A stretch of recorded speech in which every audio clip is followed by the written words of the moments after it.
fact is that for a woman who isn't personally popular in the opinion polls,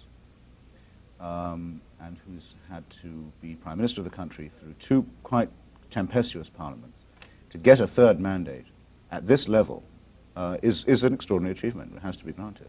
If she isn't personally popular, how did she do it?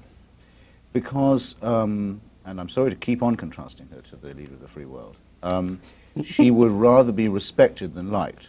My view of, for example, Ronald Reagan is he's a person who above all wishes to be loved. Thatcher doesn't care about that. She demands respect. And though you can find many people in Britain who do not like her, including a large number of members of her own party, including of her own cabinet, who personally find her detestable, you will not find anyone who thinks she's a contemptible figure or a figure of fun, and I won't push the parallel any further. Tell me about Margaret Thatcher's government as far as her policies. We know about Ronald Reagan's policies. Describe what it's like in Britain under a Thatcher regime.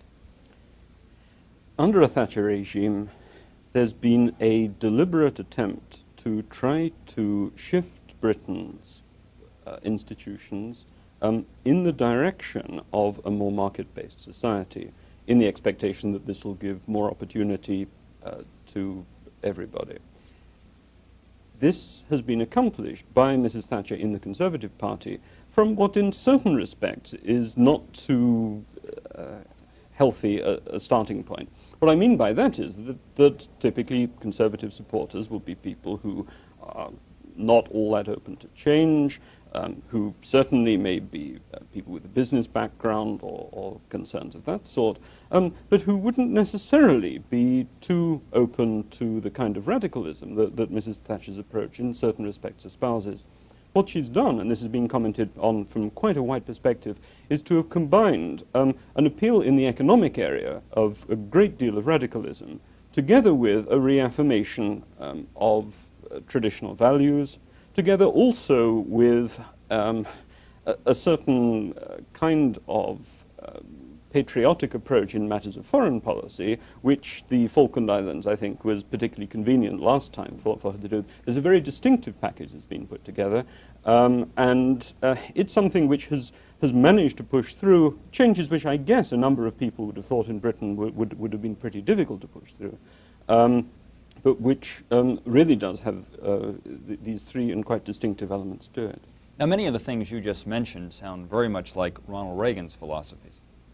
Yes, except that Reagan promised people instant gratification. He said everything's going to be okay, we should stop feeling bad about ourselves, we should feel good again, we should congratulate one another and ourselves all the time. And you deserve more, and I'm going to give it to you, and you won't have to pay any taxes for getting it. And you can now see the consequences of that with the deficit and with indeed, the resulting summit fiasco at Venice and many other unpleasant consequences that we are, I think, not going to be very long finding out about. With Thatcher, it's been rather different. She promised people sacrifice and pain. She said the country's been rotting in mediocrity for a long time. It's been paying itself more than it can earn. I'm going to turn the cold shower on all of you. And I think she actually wouldn't have minded turning it on to everybody, but this is a class-divided country that Jeremy and I come from, and it doesn't fall on everyone. And the most vivid impression I find, returning home as I often do, is how pitiless that has been, and how people who used to be only poor are now really very poor, and how people who understood seasonal unemployment are now out of work perhaps forever, or have never had a job, and how all that kind of thing has become a great deal more severe, and social and racial and regional divisions have all become much more acute. Labor said during this election, I believe, that there was an ever-widening gap between the haves and the have-nots. Can we expand on that a little bit? Yes, I'll address it to start off with, if I may. There are certainly there's certainly been shifts in the distribution of income in Britain. Quite what significance one's to read into them, I think, isn't too clear. Why do I say that? Well, basically, the strategy behind the Conservative government in Britain is to try to shift Britain into a system which will generate wealth better, which will give incentives, and we're certainly, on the part of the Conservative government, there's a strong belief that you'll get a trickle-down effect from moves in that direction. And in addition, there is the belief that it was important to do something pretty radical to redress the slow relative economic decline that Britain has been suffering over quite a long period of time. Now, I think there was a great deal of self-conscious awareness about the fact that if one was going to make a more market-based society work effectively, this would involve a greater degree of economic inequality. But, and here is the big but, the argument was that once this had run for a bit, one would get benefits which could be spread more widely through the community, and that one would then actually have wealth to help those people who couldn't help themselves.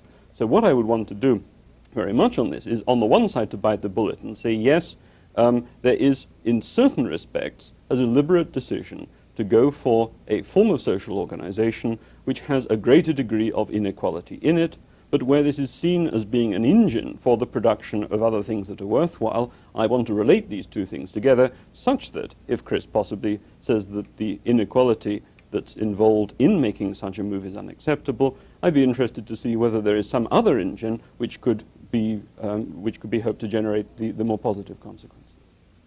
Well, for now, what I'd like to say is, and draw to the attention of the audience, is this, that, and Jeremy deserves credit for being frank about it, and so does Mrs. Thatcher.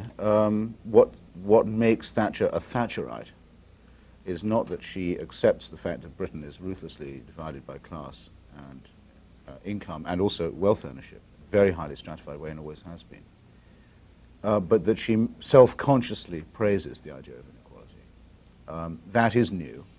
That is also why she's so widely disliked, but it's also why she deserves credit, in my opinion, because she doesn't pretend that it can or should, in her own view, be otherwise.